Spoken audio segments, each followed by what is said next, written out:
Good morning, everybody. It's Saturday morning, and I know what you guys are thinking, like, what else do you guys do on the weekends after a week of pouring foundations and standing up steel and doing drywall and insulation and all this other kind of work? Well, guess what we do on the weekends, guys? You got it. We're about to stand up the steel here on this Joshua Barndominium. So we're about to get into this video. Hope you guys enjoy the video. It's a 60 by 60 Barndominium, like I said, in Joshua. And so we'll be spanning across the living quarters into the shop area, which is what we have on this side.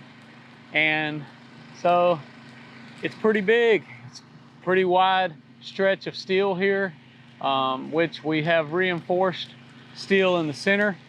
But we are going to, what we'll be doing is adding braces in the center as well. For this build, it's a 14-foot eave height, and I can't remember, I want to say 24 foot or something like that, all the way into the peak. So you guys, appreciate you tuning in, and I'm gonna go get some things set up so we can get this thing going. So let's get it going.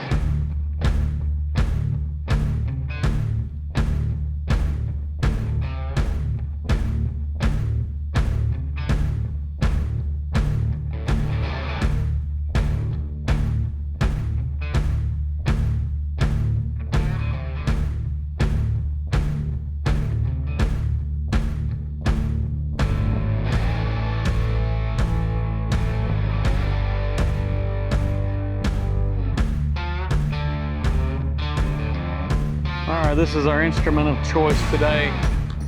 It's the GTH 636. So it means it's got a 36-foot reach.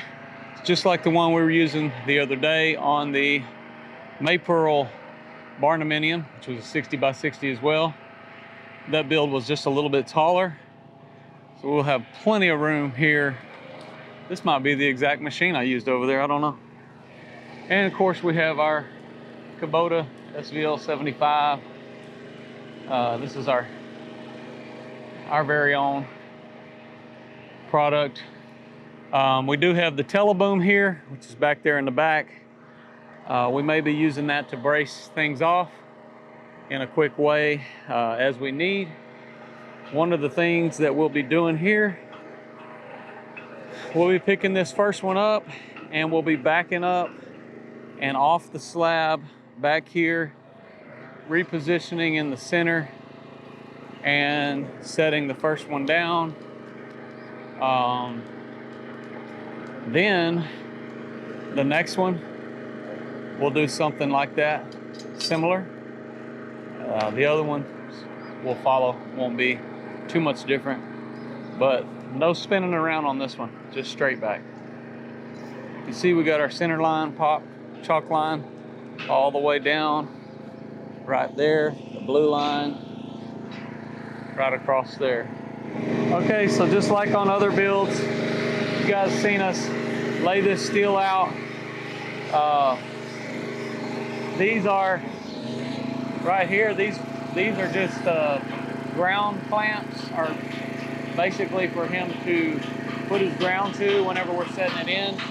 So you can see these are perfectly straight. We're fabricating all this on the ground so we can get it exactly the same. The best way we've been able to fabricate our steel. You see we got everything lined up there. Looks really nice. So now he's just putting the D-rings on right there. These are not gonna stay there. We'll be cutting those off, but those are just there just to lift up the steel.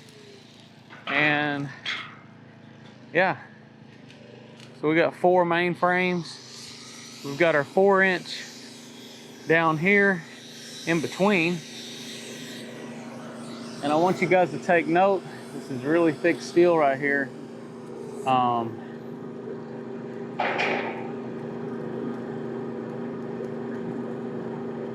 So this steel is actually thicker than this steel. We do that to compensate for the I-beam, for the spacing.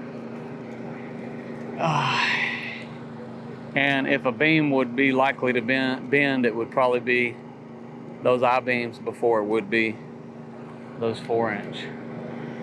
It's a very, very strong structural steel here. Okay, so this is the piece that I fabricated on the last 60 by 60 that we stood up.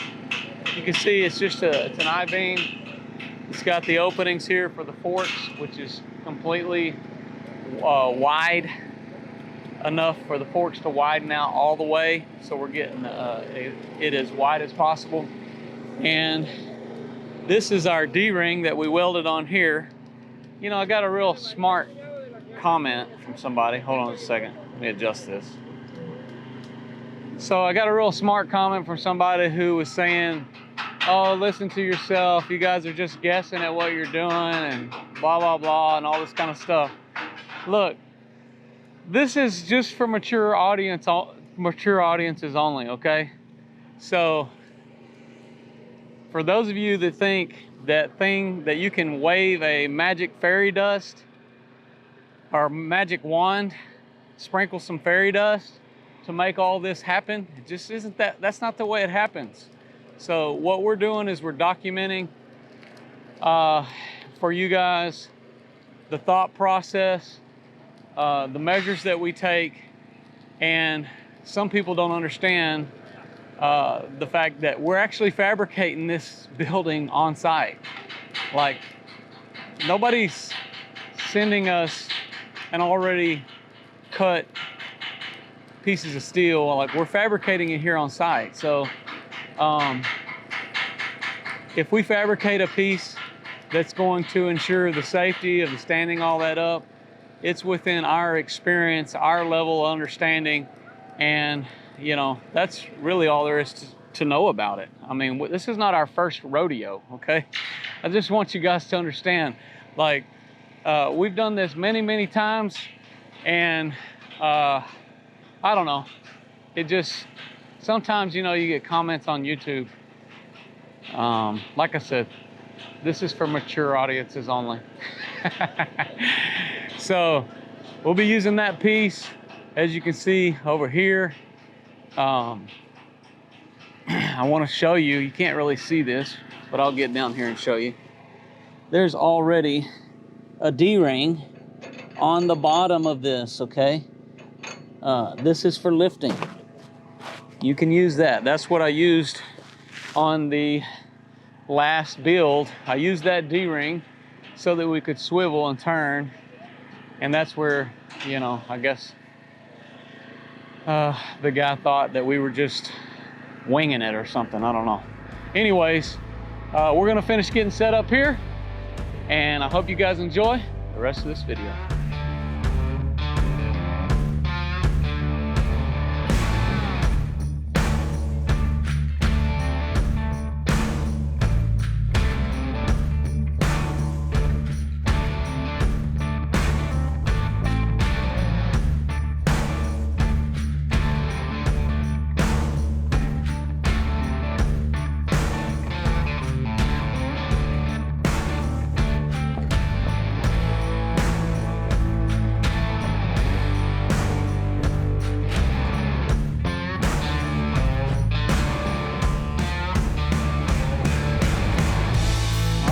As you can see, we got our first frame standing up. This is one of 4 main frames that will be standing here. This is a 60-foot wide spread, and we will be putting some center braces here, but they'll just be mainly just for extra support. But it's not necessary. It's not necessarily necessary. If that's a way to put it, because you can see right there, it's going to stand just fine. But it's something that we'll do right here where this living transition goes from the shop to the living. We will have a center post going here, and we'll be able to tie into that with our purlins that tie in this way, and then our wood framing will go in between over on this area. My cute little skid steer with the teleboom is standing here watching the big guy do the work. We need a name for this skid steer. Maybe you guys can help us name the skid steer. I don't know. Today he's just a little guy. Usually he does the major work, but today this other guy's doing the work. So, and we were just lifting up steel with this one day before yesterday. So he's put his weekend to this week. All right, so we're gonna keep making progress here. I'll be back here in just a minute to show you guys more.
Okay guys, we got this third one standing, and now we're just a matter of tacking this down.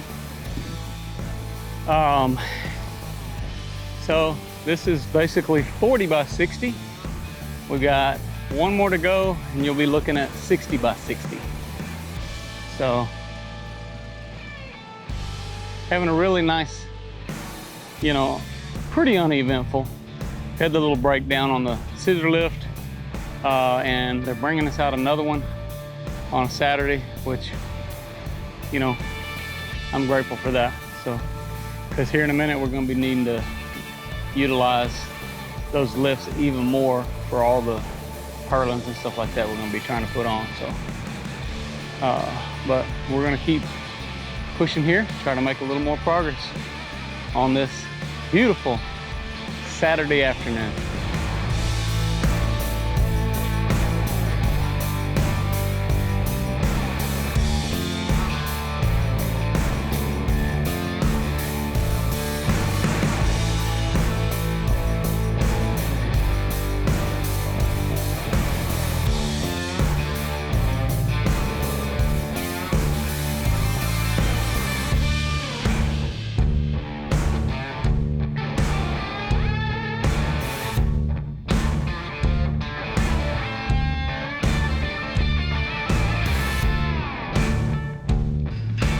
All right, so it's fairly simple for us at this point of the game. You know, we're not going to be framing porches today, so we're going to cut it short on the steel framing, but we're going to continue bracing this off and getting all the purlins done.